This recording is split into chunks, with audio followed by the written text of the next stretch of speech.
Welcome back to STS Garage. On this episode, we continue the install of the 4JJ1 Isuzu D-Max 3-litre turbo diesel into our 1985 model 60 series Landcruiser named Lazarus. This episode, the plan is to get it started, and we're not going to finish until we do. We've got a special guest coming along, Michael from Aussie 4J Adaptors. He's going to actually be in the shed helping us, and without his special parts and expertise, none of this would have happened, so I really do thank him for that. And of course, we'll have James come along for the ride. He definitely won't miss this one. We're going to get this thing fired up. I'm fired up. Let's get into it. So I logged into Pickles Online, I created an account, and we went bidding. What am I bodging? Oh, well, a 60 series Landcruiser.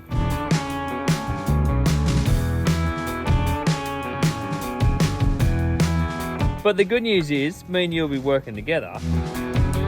The bad news is we've got a lot of work. Oh my God. See what happens when I'm not here? I know.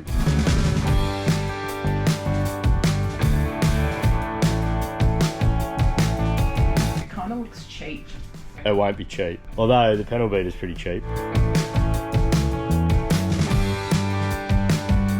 Look at it, it's healthy as. James, we can still be friends. We are friends. I suggest getting yourself a James for this bit.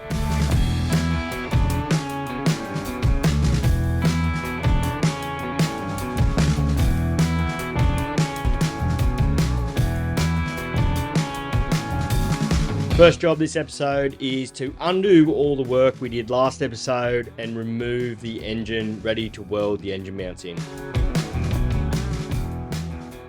Okay, motor's out, so we will endeavour to weld these engine mounts in. We've got a plate up the driver's side one.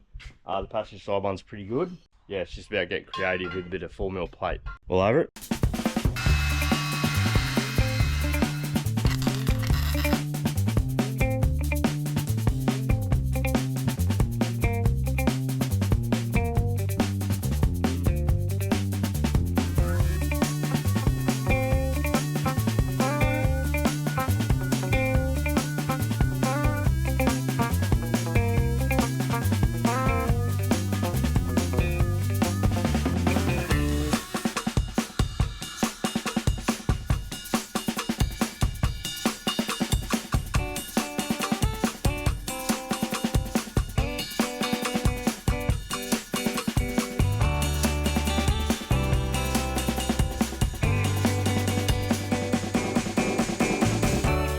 With the engine mounts fully plated, welded in and painted, we also painted the transmission cross member that we welded up last episode for final fitment. Once this engine goes back in, we're not planning on pulling it out again.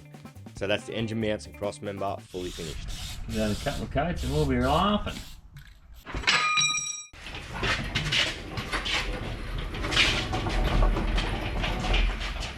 So this adapter is designed for 80 series and patrol scenarios. So 60 series floor is very close to this top plate here. So we are going to modify the adapter. There's nothing like modifying custom parts even further. But we just need that extra bit of clearance on the floor. We're also going to clearance the top of the transfer case here. There's a little bit of aluminium that protrudes up for the electronic version of this transfer case. So it has an electronic shifter there normally. We can clearance that a little bit further as well. Righto, so we've cut about 10mm off the alloy here on the top of the transfer. We've modified 4J's adapter plate, so it's a bit lower as well. And this is the bracket we've ended up with to take the 70 series shifter, and it all works well. We've done all this to try and keep it up as high as we can and still have clearance around the tunnel. I just want to give a shout out to all 4x4 spares for the 70 series transfer case. These things aren't that easy to come by, and the boys down there had one on the shelf and they really did sharpen the pencil and gave us a great price to help out the channel and keep the 60 series build on track for our Clex deadline. We've gone off on a little tangent here. We are deciding to put the fuel pump in mid-engine, hanging in the middle of no man's land. It's ready to go now. But just ticking off boxes while we've got a minute, and hopefully James doesn't light himself up. So James has got the fuel pump mounted. It is on an angle facing downward. That's just, it's really a nice location for it. It does say in the instruction that it needs to be horizontal or facing slightly upwards. We're thinking it might lose prime that way. It's not a hard thing to fix later on, but for now it's pretty well mounted. All the fuel lines are hooked up. We can alter that if it becomes a problem. We'll see how we go. So time to put the motor back in now for the last time. Well, at STS Garage, we do pride ourselves on getting things done with very basic equipment, but today it nearly did bite us badly.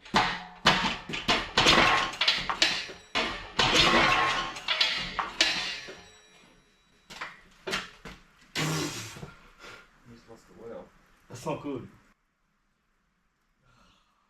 Not only would we have destroyed the engine, we nearly destroyed Jamesy. So this one's probably a good learning curve, and although it was a little bit funny after the fact, it could have been quite serious. Ah! That's not good, brah. Our H&S is up shit. This is a prime example where you don't borrow something, because now I've got to fix it, and it's not mine. Sorry, bud. Tyre change on the old engine list. We nearly lost the 4JN, James. That was bad. Definitely a bit risky.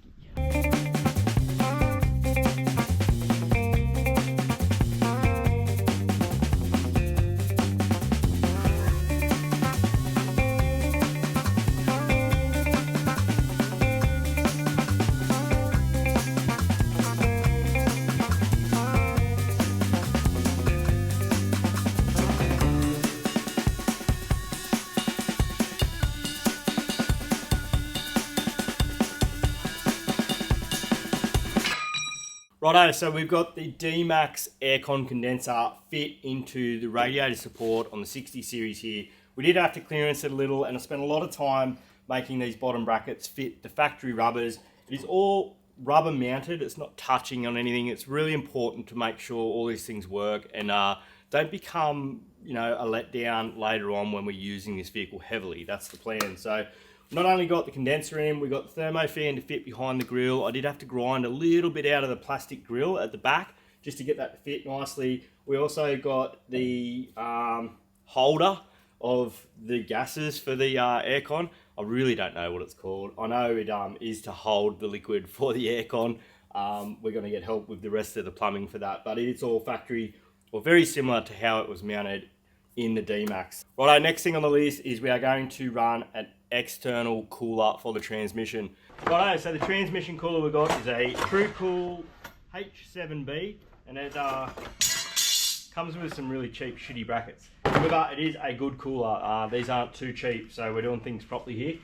We are going to be able to use one of the captured nuts in the radiator support here, and then we will build the rest probably just with a long bolt and some spacers behind on this side. We'll have to make a custom bracket here to go onto this center support.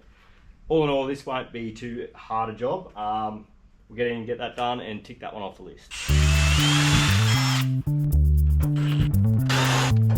Okay, so I've used the captured nut here, and we've drilled a hole and put a bolt through from the back, and then a nut as a spacer to pull it out away from the condenser so it's not hitting anything. Now we'll go ahead and make a bit of a bracket up this side here onto this center cross member.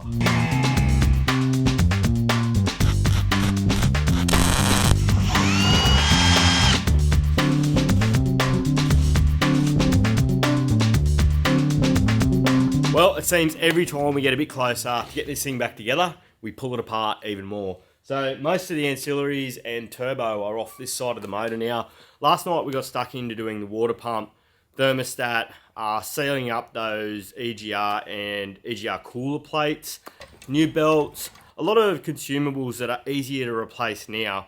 The only thing we're missing is, and we did notice, a couple of the heater hoses in underneath the turbo are a bit sad, and there's a lot more of them than what we really expected. So I have ordered a full heater hose kit. So every hose on the 4J will be brand new. The exhaust gasket's been done because there was a little exhaust leak. So it really should be good to do another 100,000 without even touching it.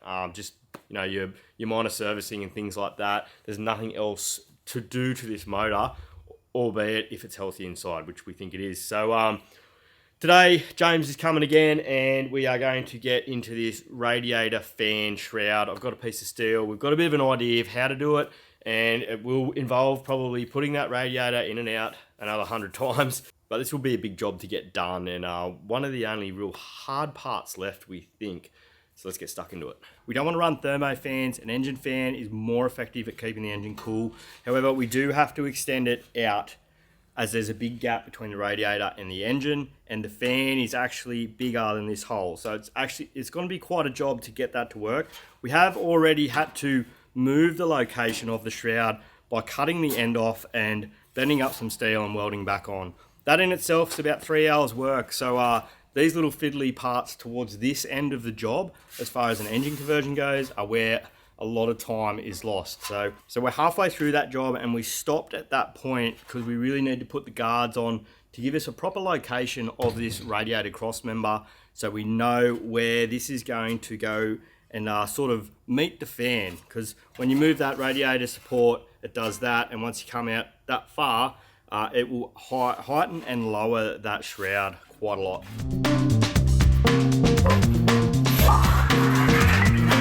So yes, we did start to modify the factory 60 series fan shroud, but in the end, it was just going to be easier to basically start from scratch. Now, there is a lot of work involved with this. The piece of sheet steel we're using here is 0.9, and it was a good balance between being thick enough to weld and being thin enough to bend. Righto, that's the idea. We've got about 20-ish mil around the outside of the fan.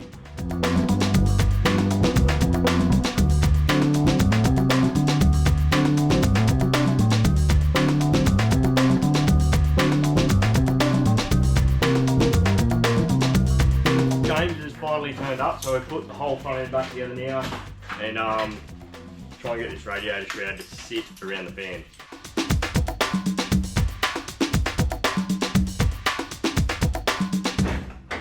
Righto, so we removed the guard. We've got a temporary brace in there, so we know where the radiator cross member sits, so we can build the radiator shroud in the right spot.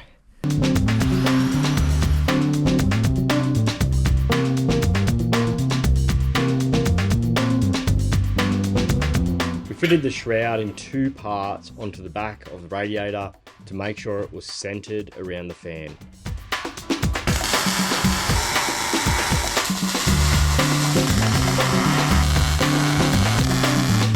We wrapped the factory D-Max fan shroud around our new one just to keep it true and nice and round, and finished tack welding it to the actual part that bolts to the radiator. I also ended up utilising the end of the factory shroud just to give it maximum cooling efficiency onto the radiator.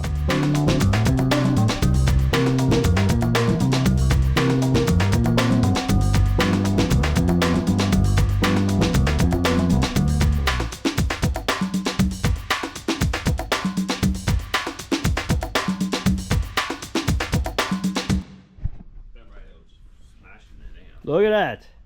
Factory. That is perfect. Lots of Sikaflex with paint. Could have been 10 mil longer, I reckon. You couldn't have, but nah. Oh, yeah.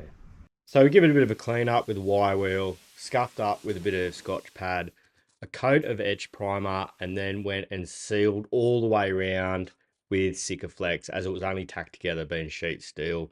Jamesy gave it a hit with a bit of rattle can satin black, and it come up really nice.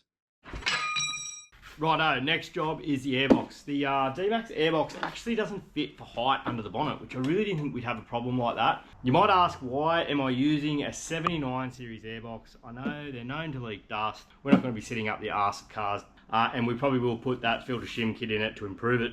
So I've gone ahead and started cutting where the air filter box goes onto the intake, onto the turbo, and we're going to squeeze it down with some tie wire and then get it plastic welded up so it fits this factory hose on the turbo there. So I don't want to have to put silicone joiners, and I want to lift the bonnet and make it look pretty factory and use factory parts that I can go and get an air filter for quite easily. This airbox, the bottom half, I won't be able to use. This has been modified for a safari snorkel in my previous shoot. The other thing is this does have a place for the MAF sensor, but it's just a blanked out plate here which we can groove out and put that MAF sensor in. So we're going to go ahead, close that up with some tie wire, get it to fit the intake, and then we're going to go and start modifying this inner guard that we have already painted. So it's just touching at the front edge here, So we can cut a little bit of this airbox out. This is obviously for a different market. That is the main inlet, even on an airbox that hasn't been modified. So we'll cut a little bit of this out and fit it back in. Right, we marked a couple of spots on the inner guard here. Luckily James isn't here to see this bit. It's a factory hole in the 60 series guard. We've got the rubber mount out of the 70. We are able to take a little bit more out of this, and that front of the airbox will just go down ever so slightly. But we do have a fair bit of clearance above the airbox there now, a good 15 mil all the way over. I think that'll be enough. Those two parts shouldn't move individually too much. Pull that bonnet off and we'll go ahead and make the other bracket for the other side and have a look at this engine cover, because I don't think the engine cover is going to fit without a little bit of modification.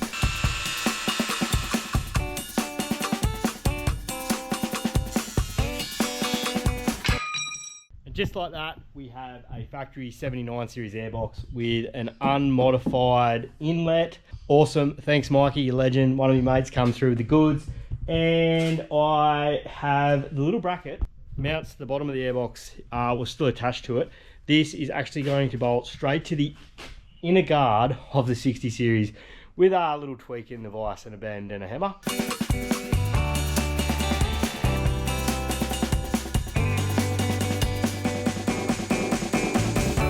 Okay, so the 79 series lid comes with the place for the MAF sensor, but there's no little nut inserts.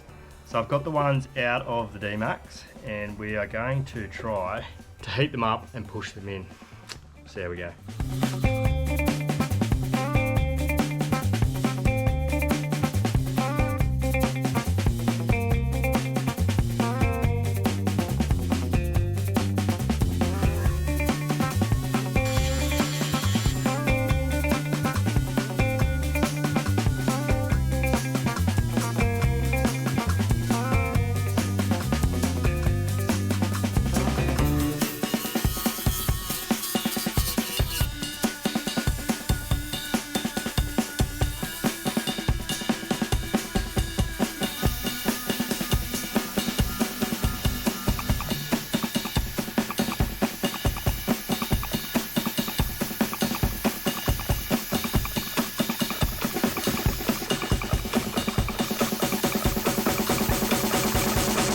Still got it. Still got it. Never had it.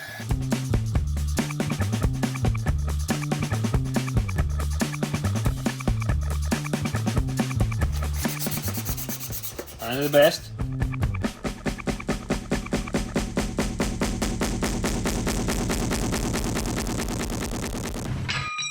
Okay, so a bit of a recap. Over the last 20 minutes, you've just seen so many little things happen, and now it's all actually back together. Just last night, we got all the radiator hoses back on. There's about 10 of the suckers. Couldn't believe how many there were hidden away. The radiator shroud is in and finished. We have fully molded radiator hoses. These aren't just a flexible universal. These actually fit the space beautifully. Now, I really want to touch on how we did that. James come up with this bloody awesome idea. This kid's toy of convoluted plastic is dead set the perfect template for a radiator hose. So I got the shape top, got the shape on the bottom, went into my local Repco and I convinced them to let me out the back, and they had a giant wall of all different model radiator hoses. Now this top one ended up being a BA 5.4 litre V8 radiator hose, which dead set was about that long. Put the shape into a part of that radiator hose, cut it to length. The bottom radiator hose ended up being a Toyota Tarago van, but dead set, that works perfect. I've written those numbers down and the models into the glove box, so if there's ever an issue, we can go and get a hose off the shelf. All across the radiator support is done with the condenser, the thermo fan, the transmission cooler. We have run the transmission cooler lines, we haven't connected them yet.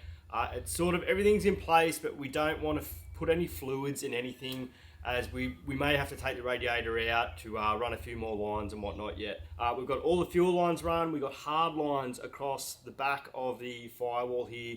We pinched a couple of hard lines out of the D-Max and out of old Clancy out the back, and really spent time getting those fuel lines right and making sure that none of the rubber lines were touching anything or rubbing together. We've got the D-Max fuel filter in. So the D-Max fuel filter normally lives underneath the car in the factory location. We pulled it up into the engine bay. and it's just a good unit. It's worth using. However, the Airbox, like you saw, is a 79 series Airbox.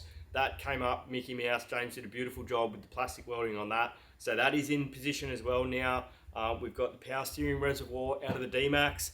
It's in position. It's actually the factory bracket, just reshaped, bent a little bit. It bolts into the inner guard. Even the low pressure hose out of that reservoir down onto the D-Max motor fits back in. So we're really into it. Yesterday afternoon, I really started to dig into the wiring harness.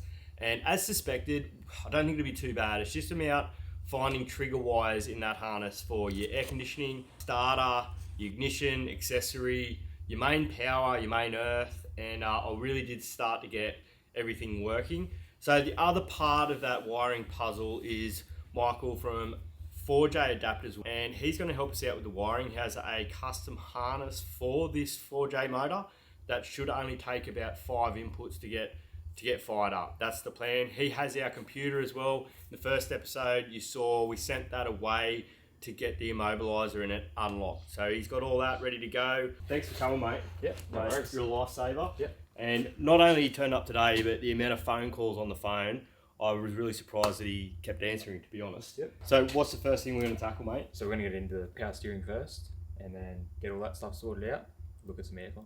I'm really excited because the whole point of this is to get this thing started, this episode.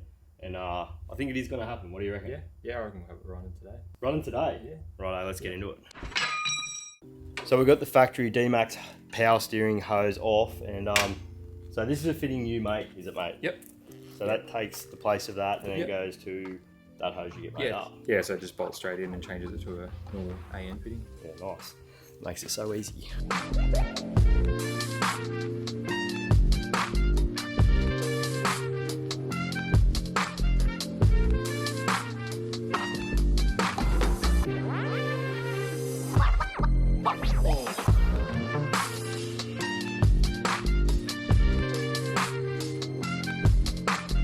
So Michael's bought me a brand new dryer, which now I know what it's called, because in the previous video I said the holder for the liquid. I didn't have any clue what that was called. You were close.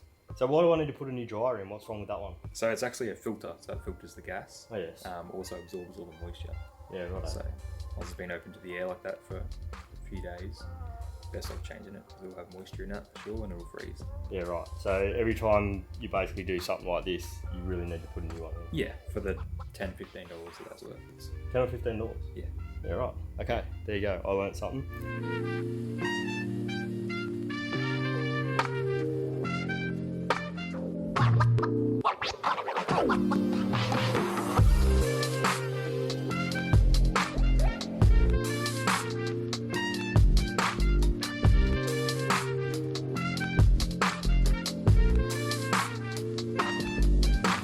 Leak free?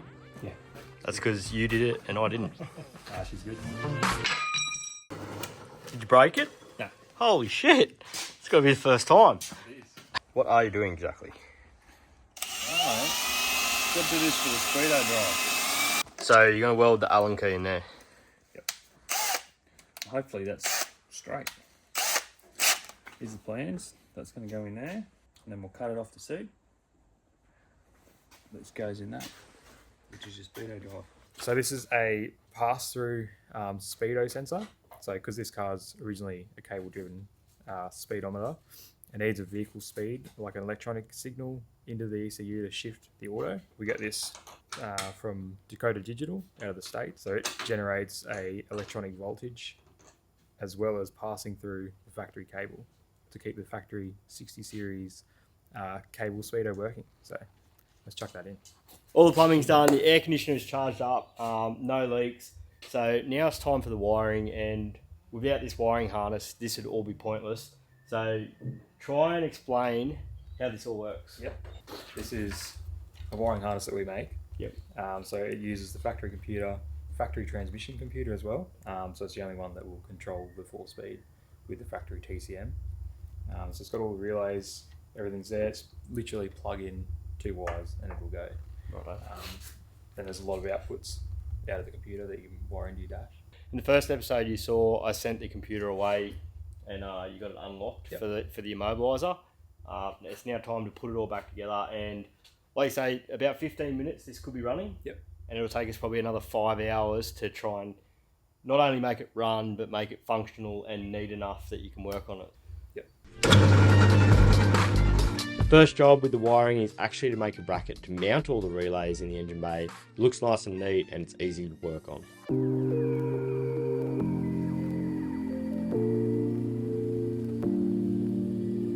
Michael spent about an hour extending his custom harness to suit the 60 series. This wasn't really necessary, but I just wanted to do a really nice, neat job. I appreciate your patience here, mate.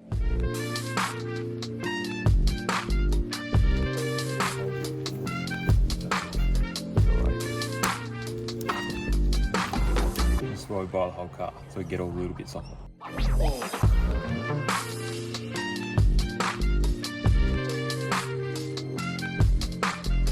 Okay, so we've got the computer mounted. All the driver side wiring is pretty well tucked away and neatened up. We've got rid of the factory Landcruiser harness and used 4J or Michael's harness. And we're onto the passenger side, and most of this shit will get disused and we'll tidy it right up. We're into that. But we've finally sorted out the air conditioning, and you can explain what the friggin' hell's going on here and why there's so many triggers why it won't work. Yeah, so the factory Landcruiser stuff was looking for an RPM signal, as well as a few other things. So we've had to rewire it. So we've picked it up straight from the fan motor. We're going to rewire it through the AC button, put a aftermarket thermostat in it, and an aftermarket pressure switch. Run that straight back out to the compressor. So it'll still work as per factory, as in it won't turn on unless the fan's running. Yep. Won't turn on unless it sees pressure. Yeah, correct. We just won't have an RPM signal because we don't need it. Yep, that's it. The old diesel will handle it, whether it's started. Yep, you won't even notice. Yeah, that's it. Sweet. So it's all these little things that really do. This is where the time is. Yeah, like, absolutely. And we're lucky we've got James here to pull the dash back out. Yeah, he's a big help. We'll have this pretty well done in here, but we won't take his glory. We'll wait until he gets back. Yeah, he can get back together. You've gone ahead and wired in the factory charge light for the alternator. Yep. Not only does it look nice and factory, but why is that so important? So the alternators need a like a sense signal back, so it earths out through a light. Without that, it won't charge. So we've got it all working through the factory dash. Looks good. Nice. You definitely earned some beers, lad. Righto, what kind of trickery we got now? So we're trying to get the tacho to work. So we're going to use this Dakota Digital to change the tack signal. So because it's been an old carbureted 6-cylinder, it's looking for a high voltage input, and the signal coming out of the 4J computer is just not strong enough to run it. So we're going to put the 4J input into this. That'll generate the right signal out to the dash, and we can adjust it, a bit of fine tuning, and get it right. We don't use those things in the shed, mate. No, I know. It's like the last resort. I wasn't actually looking at it.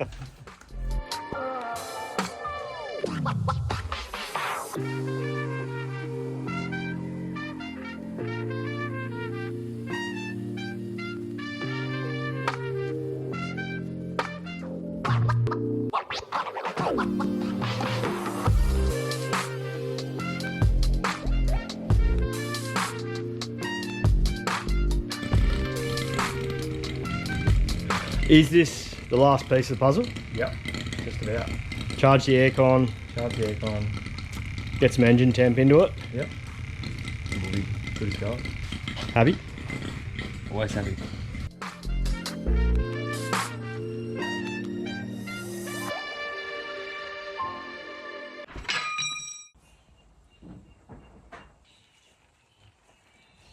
Here we go. Round two. Round two. Happy? Oh, this is a big moment.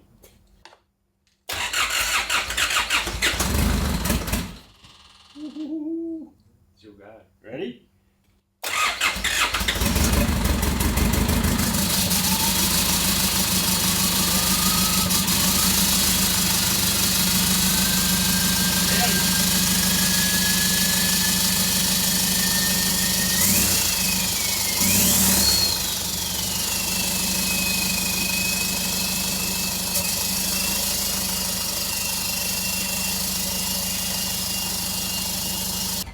Hang on, wait up. This is it.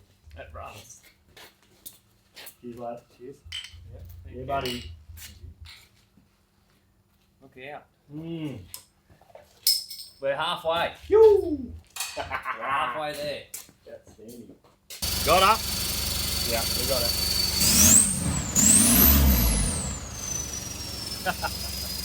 Outstanding. Another big milestone. It's going to be the first drive, Jamesy.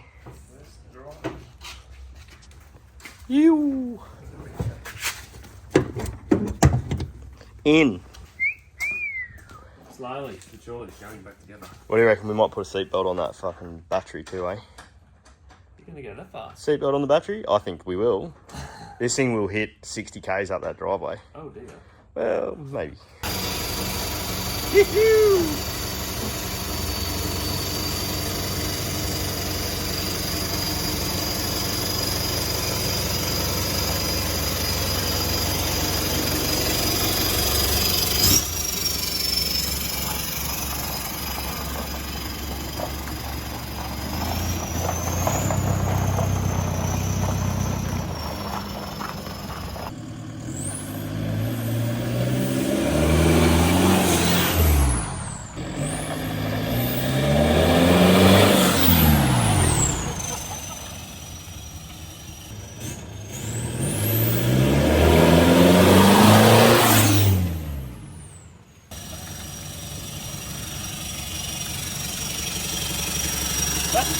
Isn't it? Holy.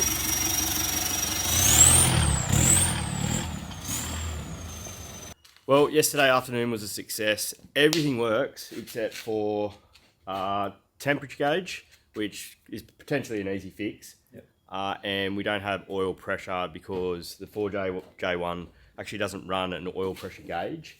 But we do have a light in the dash because it has a switch. So that's a pretty frigging good effort, mate, to get everything working. And it's pretty much got to do with the custom harness you make. Yep. So you sell all these parts online, mate? Yeah, everything's available on Aussie 4J adapters. That's the power steering hoses. Yep. For various scenarios. Yep. The full wiring harness, and obviously the adapters. The adapters to go from the back of the 4-speed auto, 5-speed auto, and 5-speed manual. Yep. Great. To a 70 series or 105 big spline transfer. Yep. Did I get that right? Yep. Nice. You're right. So it did really make this conversion easy, and not only those parts, but your knowledge is like, yeah, we couldn't have done it. Unreal. Absolutely. Really good. I really appreciate you coming down, mate. No, it was good. And Had fun. it's been a success, and Michael's going to come with us to Clex, we hope. Yep, I'll be there. And this won't be the last time we see Michael, no doubt. And we'll probably buy another stupid project at some point. Another 4J. And I reckon I'll be giving you a phone call, mate. Yep, sounds good. Well, don't forget, you do only live once, so get out in the shed and get into that project. See you next time.